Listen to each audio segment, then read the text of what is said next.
নমস্কাৰ স্বাগতম ইয়া হৈছে সুপাৰ প্ৰাইম ষ্টুডিঅ'ত মই প্ৰাঞ্চল আৰম্ভণিতে এটা ব্ৰেকিং নিউজ হাফলঙৰ NHAIৰ কাৰ্যালয়ত অস্ত্ৰধাৰী দুৰ্বৃত্তৰ ধন দাবী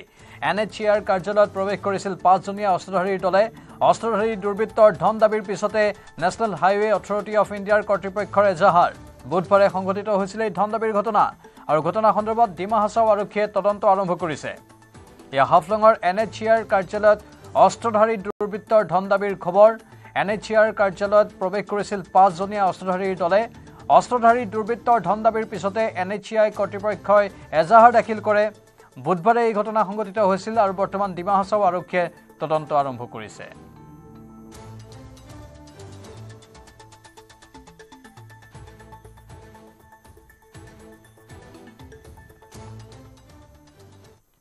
ডিফুৰ ছখন বিহু সমিতিক 1.5 লাখ টকাৰ চেক প্ৰদান মুখ্যমন্ত্ৰীৰ ডিফু ক্লাবত উপস্থিত হৈ মুখ্যমন্ত্ৰীয়ে বিতৰণ কৰে চেক ডিফু ক্লাবৰ চহৰত নিৰ্মাণ হ'বলগীয়া ভূপেন হাজৰিকা প্ৰেক্ষাগৃহৰ বাবেও 1 কোটি টকাৰ অনুদানৰ কথা ঘোষণা কৰিলে মুখ্যমন্ত্ৰীগৰাকীয়ে আনন্দিত হৈছো আৰু এই অনুষ্ঠানটো সুকলমে নিৰ্মাণ কৰাৰ বাবে মই ডিফু ক্লাবৰ বিষয়ববীয়াসকলক ধন্যবাদ জনাইছো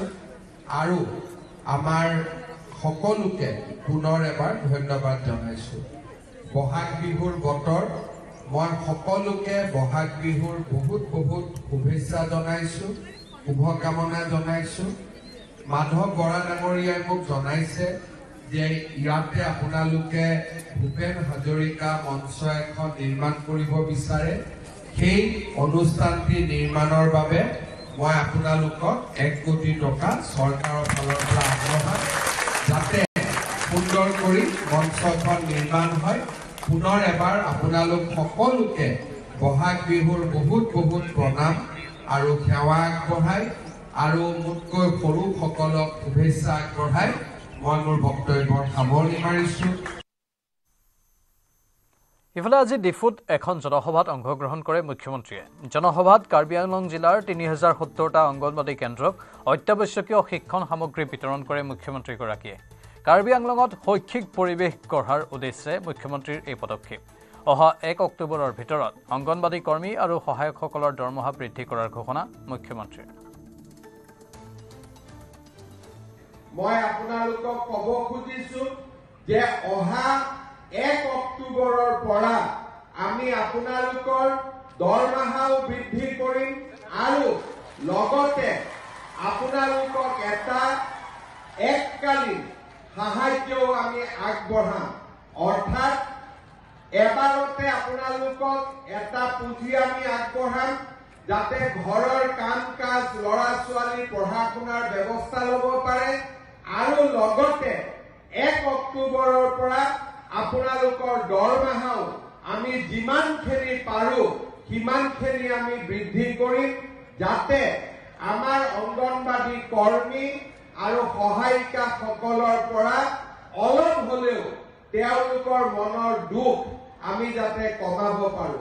ভাল হ'বনে বেয়া হ'ব দৰমহাটো বঢ়াই দিলে ভাল বেয়া হ'ব নেকি পিছফালে একো কোৱাই নাই ভাল হ'বনে বেয়া হ'ব ভাল হ'ব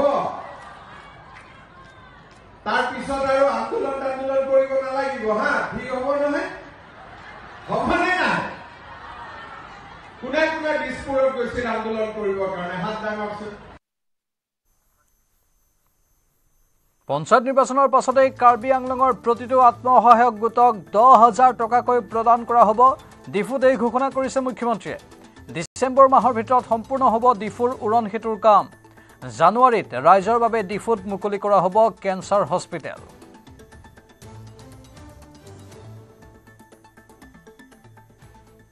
বাইহাটা চাৰিআলিত মৃতদেহ উদ্ধাৰ কৰা হৈছে উত্তৰ মান্দাকাটাৰ বৰ নদীত উদ্ধাৰ হৈছে মৃতদেহটো ভুমুলাহাটী গাঁৱৰ বঞ্জিত ডেকাৰ পহিলা বহাগৰ পৰাই নিৰুদ্দিষ্ট হৈ আছিল লোকজন অৱশ্যে সন্দেহে কৰা হৈছে সেইটো মৃতদেহ বঞ্জিত ডেকাৰ বুলি পহিলা বহাগৰ পৰাই বঞ্জিত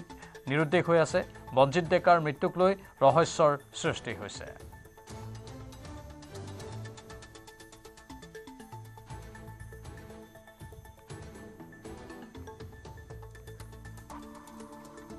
পালোঁ হঠাৎ মই গম পালোঁ মই ঘৰতে আছিলোঁ এয়ে মোৰ ঘৰ ওচৰতে আহি কোনোবা মানুহ গেডাৰিং দেখা পালোঁ গেডাৰিং দেখা পাই পুলিচ প্ৰশাসন আহিল চেনেল আহিল আপোনালোক আহিল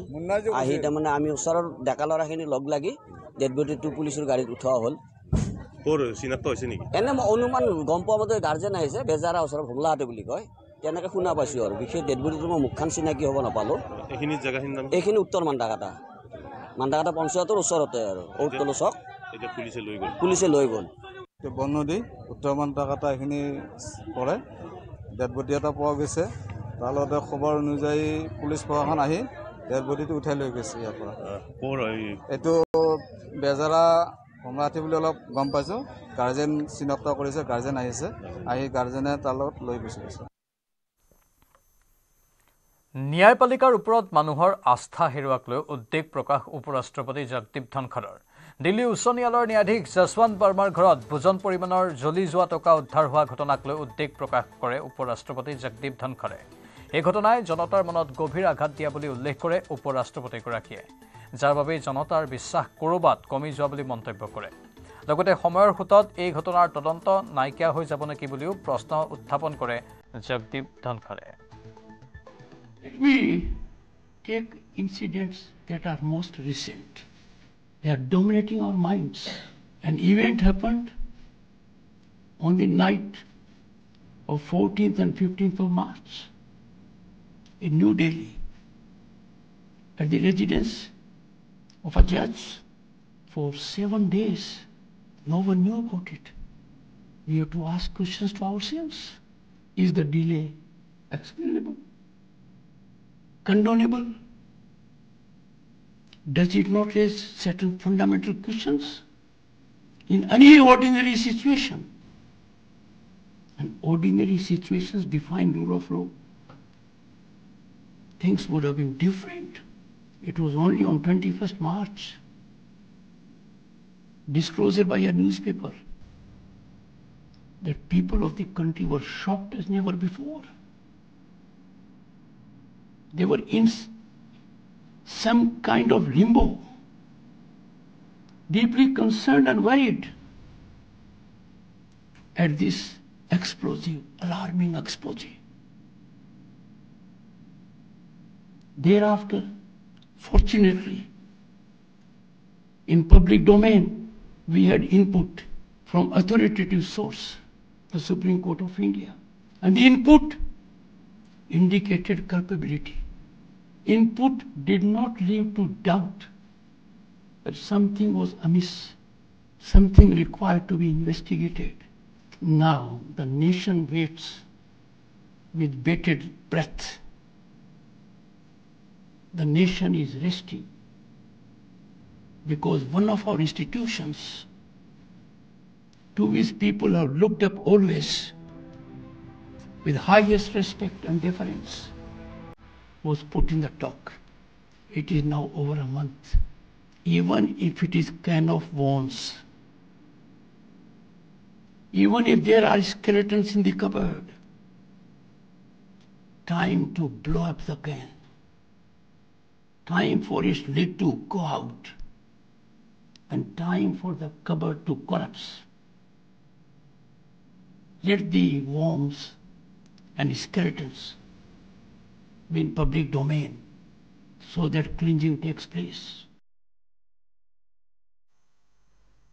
কেন্দ্ৰীয় মন্ত্ৰী সৰ্বানন্দ সোণোৱালৰ দিল্লীৰ চৰকাৰী বাসগৃহত ৰঙালী বিহু উদযাপন কৰা হৈছে সোণোৱালৰ চৰকাৰী বাসগৃহত অনুষ্ঠিত ৰঙালীৰ এনাজৰী শীৰ্ষক অনুষ্ঠানত উপস্থিত আছে দিল্লীৰ মুখ্যমন্ত্ৰী ৰেখা গুপ্তাৰ লগতে কেন্দ্ৰীয় মন্ত্ৰী কিৰণ ৰিজিজু হাৰিয়ানা বিজেপিৰ সাধাৰণ সম্পাদক ফণীন্দ্ৰনাথ শৰ্মাকে ধৰি কেইবাগৰাকীও জ্যেষ্ঠ নেতা পোনপটীয়া সম্প্ৰচাৰ আগবঢ়াইছো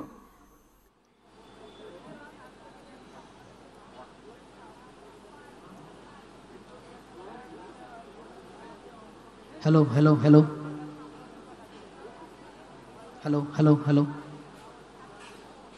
অসমীয়াতেই ভাষণ প্ৰদান কৰিলে কেন্দ্ৰীয় মন্ত্ৰী কিৰণ ৰিজিজুৱে দিল্লীত বহি অসমত থকাৰ দৰে অনুভৱ হোৱা বুলি মত ব্যক্ত কৰিলে কেন্দ্ৰীয় মন্ত্ৰী ৰিজিজুৱে ইপিনে ৰঙালীৰ এনাজৰীত গীত পৰিৱেশন কৰিলে কণ্ঠশিল্পী জ্যোতিমালা বৰগোহাঁই সুৰেখা চেত্ৰীৰ লগতে কেইবাগৰাকীও শিল্পীয়ে লগতে তন্ভী শৰ্মাই পৰিৱেশন কৰিলে বিহু নাচ নীলোৎপলকে ধৰি আন কেইবাগৰাকী কণ্ঠশিল্পী তাত উপস্থিত আছে তেওঁলোকে অনুষ্ঠান পৰিৱেশন কৰিব আৰু অনুষ্ঠান সকলোৱে উপভোগ কৰাৰ বাবে আসন গ্ৰহণ কৰিছে এয়া আমি পোনপটীয়া সম্প্ৰচাৰ দিল্লীৰ কেন্দ্ৰীয় মন্ত্ৰী সৰ্বানন্দ সোণোৱালৰ চৰকাৰী বাসগৃহৰ পৰা দেখুৱাইছোঁ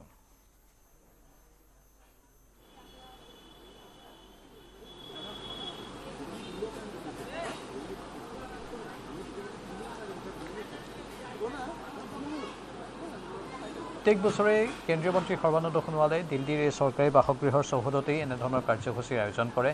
য'ত বিভিন্নজনক আমন্ত্ৰণ জনোৱা হয় সমাজৰ বিভিন্ন স্তৰৰ ব্যক্তিক তালৈ আমন্ত্ৰণ জনোৱা হয় কেন্দ্ৰীয় মন্ত্ৰীক আমন্ত্ৰণ জনোৱা হয় সতীৰ্থসকলক আমন্ত্ৰণ জনোৱা হয় আৰু এনেধৰণেই অনুষ্ঠান জীপাল কৰি তোলা হয় আৰু তাত অসমীয়া সংস্কৃতিক উদ্ভাসিত কৰিবলৈ এটা প্ৰয়াস চলোৱা হয় নীলোৎপল আৰু আন কণ্ঠশিল্পী প্ৰথমে এটি গীত গাইছোঁ মোৰ নিজৰে গীত আমাৰ অসমৰ পাহাৰ নদী সৌন্দৰ্যৰ পাহাৰ নদী গছ গছনি যি আমাৰ সেউজীয়া পৰিৱেশ সেই সেউজীয়া পৰিৱেশৰ ওপৰত আমাৰ এটি গীত আছে দূৰণিৰ পাহাৰৰ চিনাকি বাটেৰে ৰামধেনু বিচাৰি যাওঁ সেই গীতটোৰে অনুষ্ঠানটো আৰম্ভ কৰিছোঁ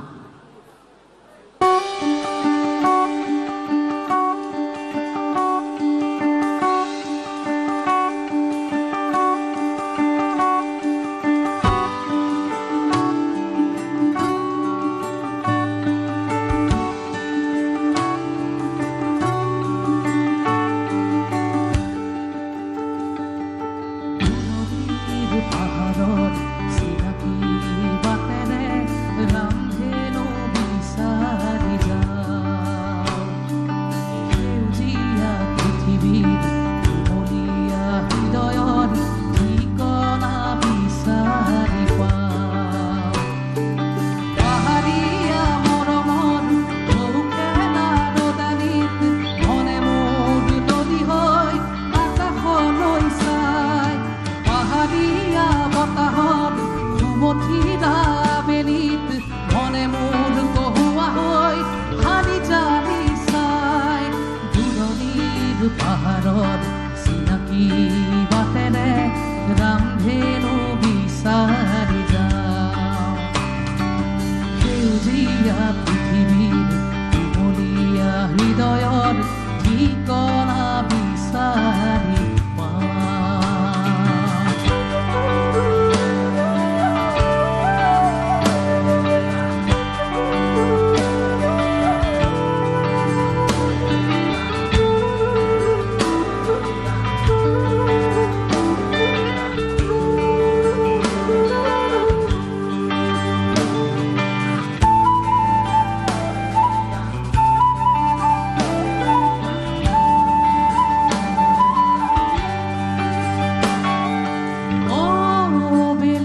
এতিয়া দিল্লীৰ পৰা পোনপটীয়া সম্প্ৰচাৰ ইফালে লতাশিলৰ বাকৰিত বিহু সামগ্ৰীৰ প্ৰতিযোগিতা ঐতিহ্যমণ্ডিত গুৱাহাটী বিহু সন্মিলনী 2025 বৰ্ষৰ বিহু সামগ্ৰীৰ প্ৰতিযোগিতাত অংশগ্ৰহণ কৰিছে কেইবাগৰাকীও প্ৰতিযোগীয়ে ইতিমধ্যে ৭৪ সংখ্যক গুৱাহাটী বিহু সন্মিলনীৰ বিহুৰাণীৰ খিতাপ অৰ্জন কৰিছে ধেমাজিৰ প্ৰীতিৰাণী বৰগোহাঁই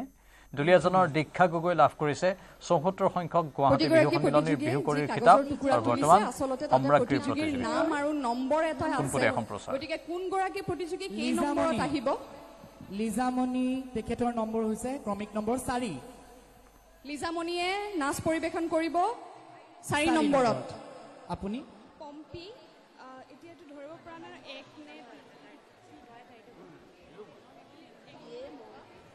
নামটো আকবাৰ কৈ দিব পম্পি পম্পি তেখেত হৈছে ক্ৰমিক সংখ্যা 1 ৰাজশ্ৰী 8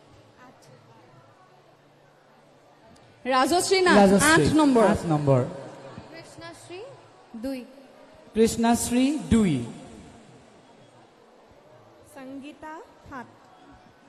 সংগীতা 7 পাহাৰী 9 পাহাৰী 9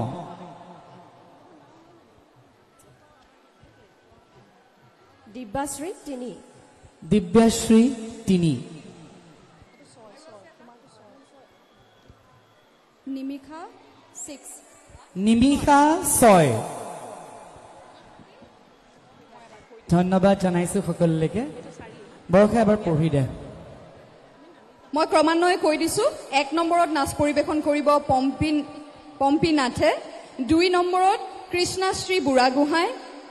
4 number Lizamoni সেনচুৱা 4 number Lizamoni সেনচুৱা 3 number দিব্যশ্ৰী ডেকা 5 নম্বৰ নিৰ্জুমা কাকতি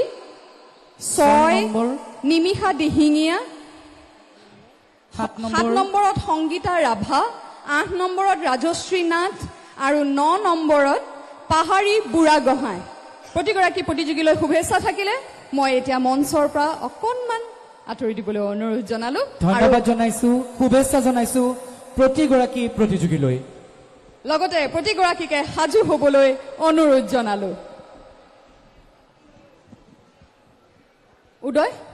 এতিয়া আমাৰ প্ৰতিযোগী আহিল মঞ্চ মুকলি হ'ল গতিকে আমি কিহৰ অপেক্ষাত আছো এতিয়া বিচাৰকসকল নিশ্চয় কাৰণ বিচাৰক অবিহনে প্ৰতিযোগিতা কেতিয়াও হ'ব নোৱাৰে অসম্ভৱ কথা গতিকে আমি আজি আমাৰ ইয়াত উপস্থিত হোৱা আমাৰ শ্ৰদ্ধাৰ বিচাৰকসকলক পৰিচয় কৰাই দিব বিচাৰিছো ৰাইজৰ আগত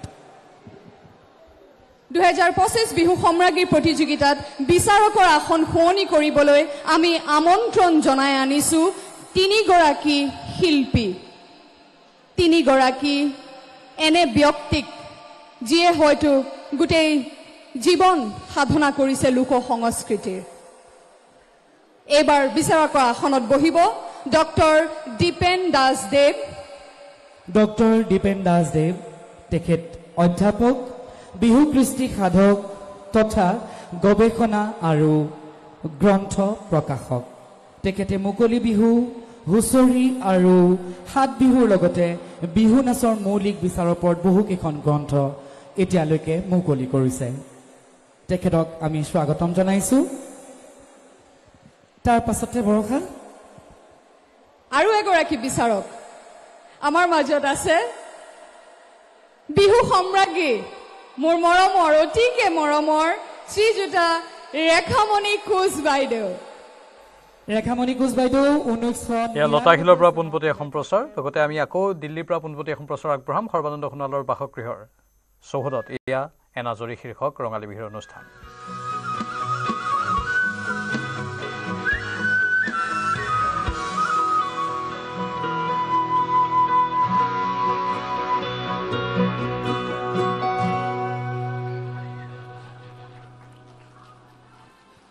ভাল লাগিছেনে এতিয়া আৰু এটা গীত গাওঁ চাই আছোঁ গান কি কি আছে লেপটপত যিটোৱে আছে সেইটোৱে গাম আৰু দেই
আৰু সময় হৈছে এতিয়া বাতৰিৰ পৰা বিদায় লোৱাৰ নমস্কাৰ